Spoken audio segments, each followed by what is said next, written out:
Hello students, today we are taking a topic from the electrochemistry. First of all, electrochemistry means it is a branch of chemistry which deals with the electrical energy and chemical energy and their interconversion.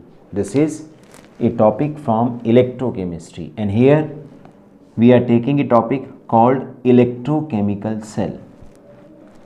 Electrochemical cell. Now what is the meaning of this electrochemical cell? Now the name tells there is a conversion of chemical energy into electrical energy. Electrochemical cell is defined as a device which convert chemical energy produced in a redox reaction into electrical energy. Means whenever a reaction takes place, specifically point is there, redox reaction. That is a reaction where reduction and oxidation will take place simultaneously. So the energy produced in a redox reaction will convert in electrical energy. Such a device where this conversion we observe is called an electrochemical cell. Just to honor the scientist Galvani, it is also termed as galvanic cell, and to honor Volta, it is also called as voltaic cell. Now here remember two things: redox reaction where chemical energy is produced and that is converted into electrical energy. So in this regard, just to understand how actually it is going on, how chemical energy is converting into electrical energy, we have to discuss here a kind of simple cell, a kind of simple electrochemical cell. That is, we are going to talk about Daniell cell, which works on this redox reaction. It's very clear, zinc changes into zinc ion and copper ion changes into copper. Now zinc metal changes into its ion. It is an oxidation. You can recall from redox reaction chapter, zinc changes into zinc ion means gives out electron. So this is oxidation. And copper ion changes into copper, that is gains electron. It gives out electron, it gains electron. So this is reduction. Now it's very clear, Daniell cell working on this redox reaction. Now first of all, we will discuss about its structure and its working of different components. This Daniell cell, this electrochemical cell, you see it consists of two chambers, and remember they are to be termed as half cell. It consists of two chambers, it consists of two parts. One, a beaker containing zinc sulfate solution in which zinc rod is dipped, and a beaker containing copper sulfate solution in which copper rod is dipped. The two zinc and copper rod are connected through a wire, including a galvanometer like voltmeter, ammeter, just to see the flow of current. And the solutions, these are electrolytic solutions, these are connected through salt bridge. This is a complete structure of a very simple electrochemical cell, that is Daniell cell. Zinc rod in zinc sulfate solution, copper rod in copper sulfate solution. Rods are connected by wire, and the zinc sulfate and copper sulfate solution are connected with the help of what we call a salt bridge. You check it. This salt bridge is a U-shaped tube. Its mouth is plugged with cotton plug, and what do we have? In this we have a concentrated solution of any kind of inert electrolyte. For example, we have few examples like potassium chloride, like potassium nitrate, potassium sulfate. They are going to work as an inert electrolyte here. What is the meaning of inert electrolyte? It is electrolyte, means it gives ions, but this is inert.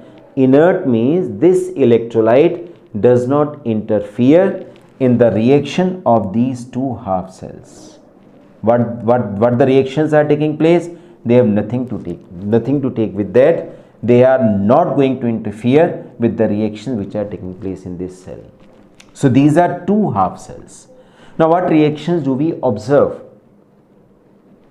Now in this regard I just want to tell, normally I take it in a different way. Actually when this cell is set up, so from this instrument we came to know that current is flowing from copper to zinc. Now if current is this can be observed physically.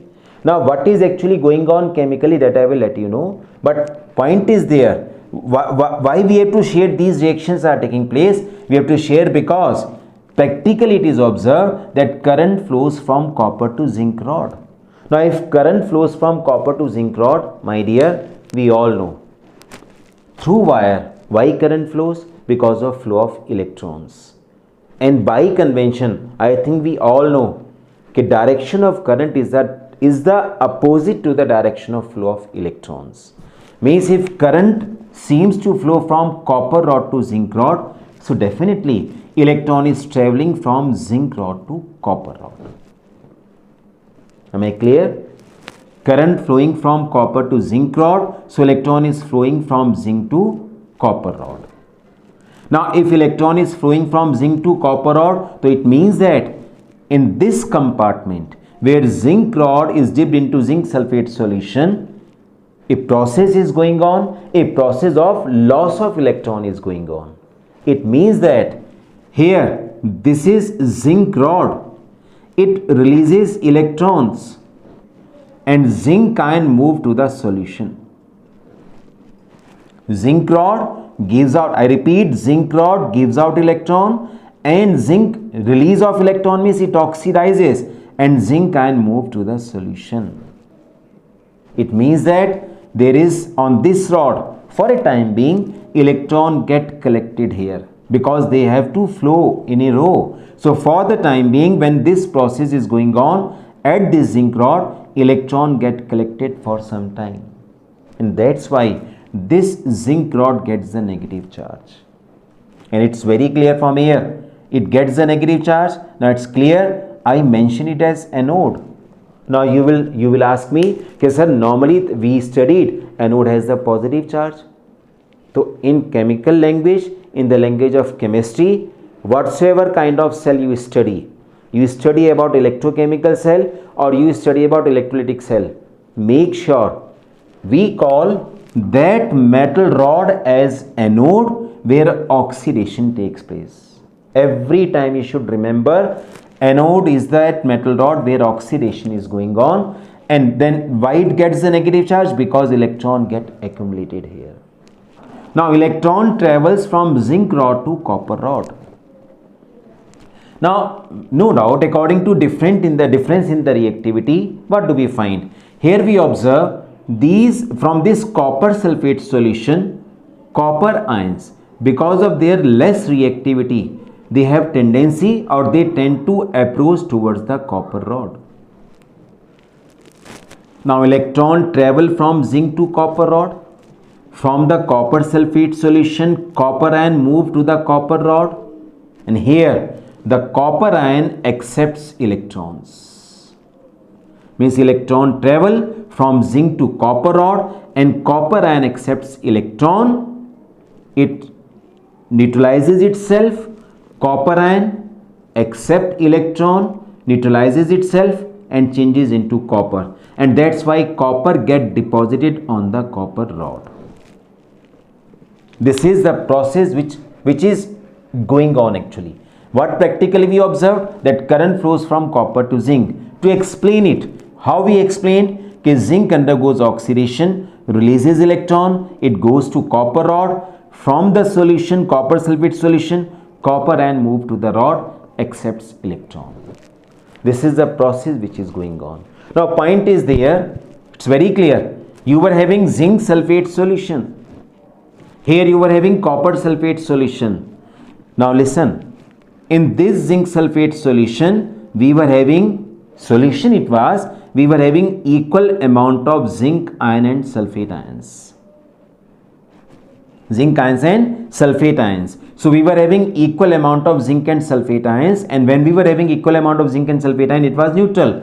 But as and when oxidation takes place and zinc ion move to the solution, number of zinc ion increases and this solution gets the positive charge. You see now, on the rod, electron get accumulated, it gets the negative charge, and in the solution, zinc ions, they become more in number, it gets a positive charge. Here, similarly, we were having copper sulfate solution. We were having copper ion and sulfate ion. Now from the solution, copper ion moved to the rod. Now before gaining the electron, copper ion for the time being get accumulated. They stick to the copper rod. So tell me, what will be the charge on copper rod? Good. On the copper rod, there will be the positive charge because of accumulation of copper ion initially. And when it gets the electron, copper deposited there only. So now it's very clear. From the solution, copper ion move to the rod, get deposited. So in the solution, number of sulfate ions increases.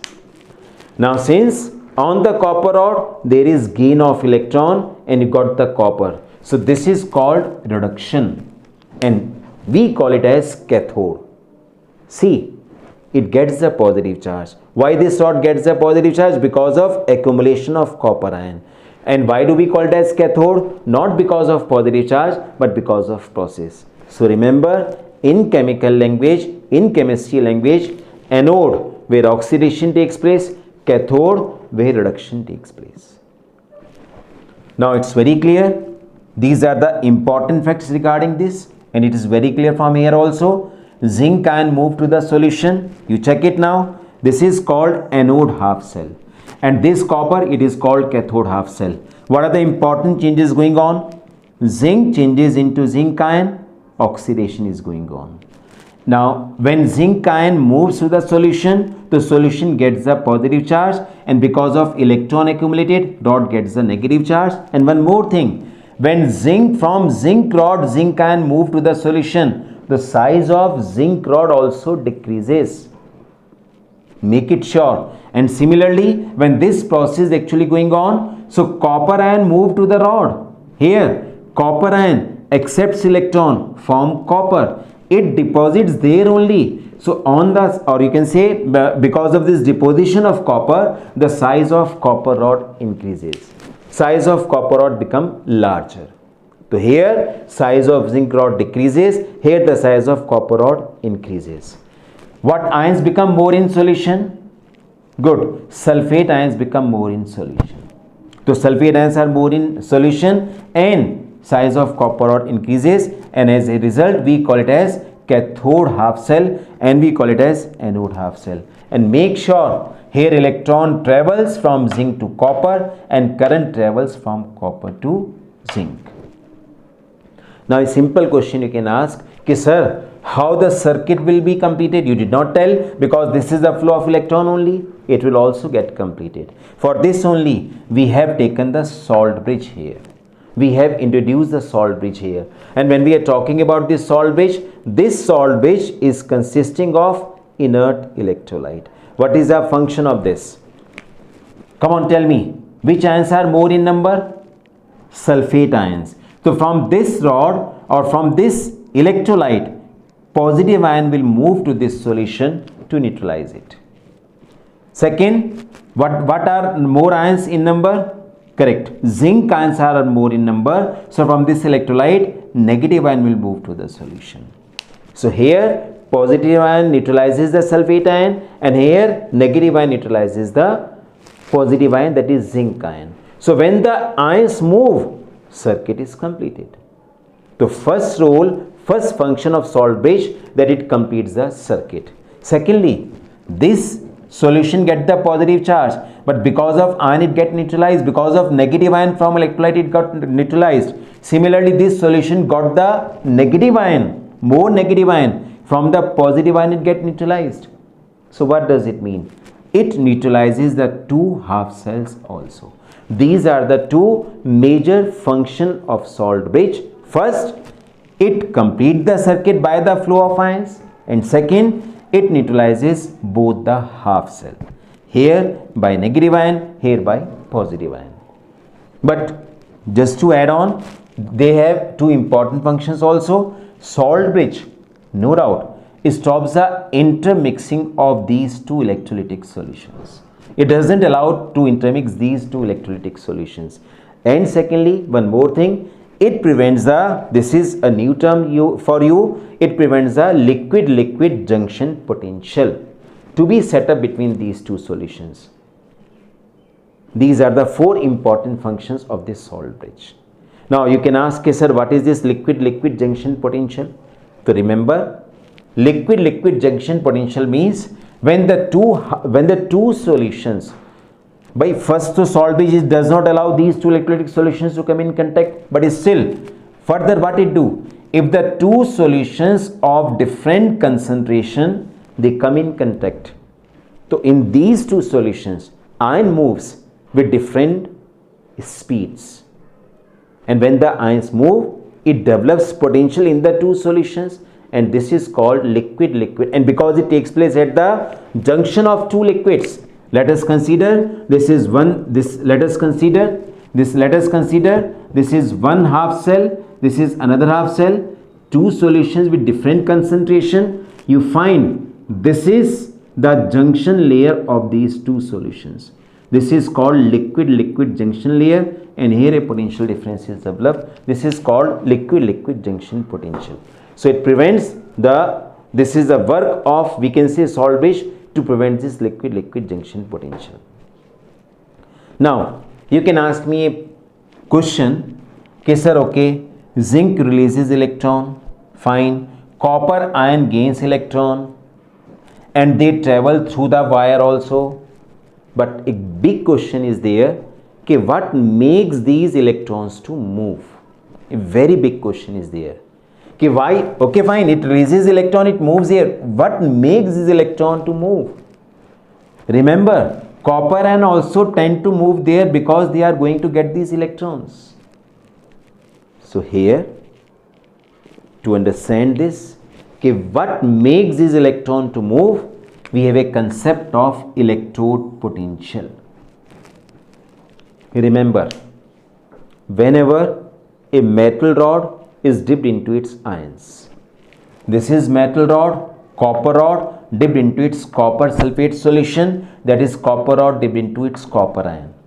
This is zinc rod dipped into its zinc ions. Generally it is observed, from the solution metal ion move to the rod, and from the rod metal ion move to the solution. Both way reaction takes place. Here also the copper ion move from solution to copper rod, and copper can also move to the copper sulfate solution. But remember, of these two processes which become in equilibrium, one will become more. It depends on the reactivity of metal.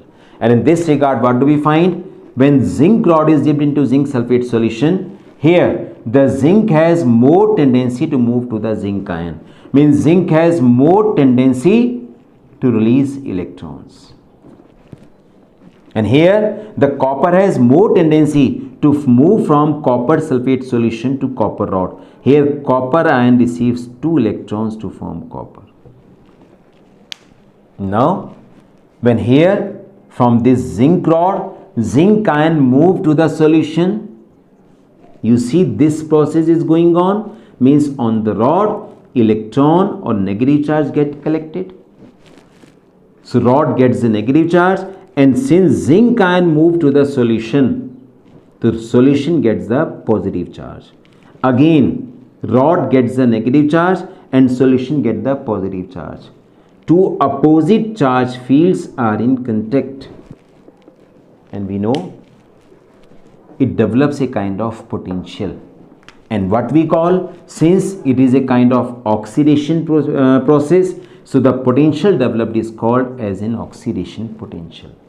Likewise, now see, copper ion in need of electron, it has tendency to reduce itself. So copper ion from the solution go and stick to the rod. Copper ion, they are still not getting any electron, but what I told, they have tendency to reduce itself. So copper ion get accumulated on the rod.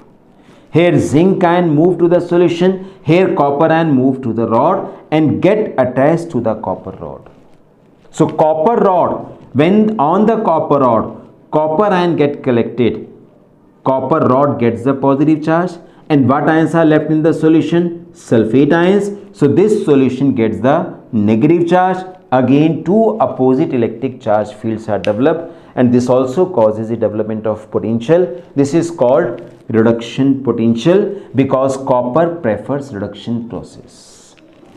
So this is, remember, every time whenever a metal rod is dipped into its ions, a kind of potential is developed, either oxidation or reduction. They are not same, they are different.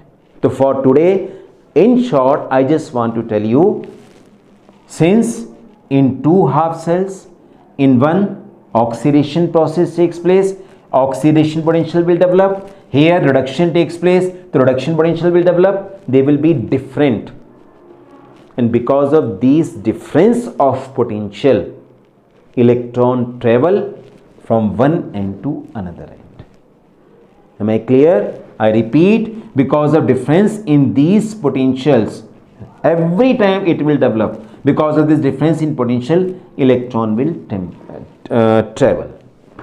Regarding this electrode potential, how to get it, how it affects the flow of electrons, that all we will discuss in next video. Please watch it, subscribe it, and a number is going on, a phone number is, mobile number is on the screen. You can ask any query on this number. This is the WhatsApp number. You can ask any question if you want. Thank you.